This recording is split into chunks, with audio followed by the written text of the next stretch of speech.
Former President Donald Trump is preparing for the Republican National Convention after an assassination attempt at a rally over the weekend. CTV's Scott Hurst has the latest on that story. Morning, Scott. So, okay, walk us through what we know so far, people who may not have been near their phone or a TV over the weekend. Good morning, Phil. It is a stunning turn of events in the race for the White House. A nation still reeling in the wake of this assassination attempt and the political violence really shaking up the presidential race that was already deeply divided. And of course, a lot to learn about the shooter still. 20-year-old Thomas Matthew Crooks. Still many questions about motive as well, but of course it was a major security failure. How a sniper can get that close to a former president and current presidential candidate and fire multiple times. The FBI calling it a act of domestic terrorism.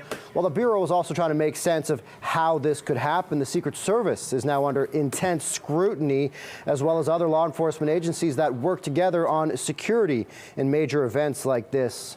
U.S. President Joe Biden in a rare Oval Office address calling for calm and civility, saying political differences should be decided at the ballot box, while Trump on social media urging Americans, Phil, to, quote, stand united and show their true character.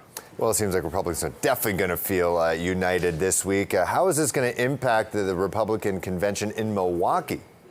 Phil, of course, this assassination attempt coming on the weekend before the Republican National Convention, which officially kicks off today, and Trump is already in Milwaukee for the event. Big picture from the political fallout, it could solidify many more people for Trump in the moments after and the images captured of the former president. Likely game-changing and defining moment, of course, waving to supporters, raising and pumping his fist multiple times.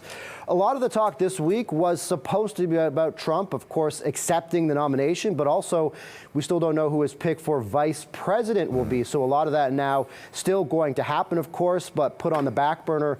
In the immediacy, Phil, you can expect that security will be one of the #1 issues in Milwaukee this week, not just at the event, but you can bet surrounding areas as well. So that is a big question going into the Republican National Convention this week. All right, Scott Hurst, thanks so much for the recap. Appreciate it as always.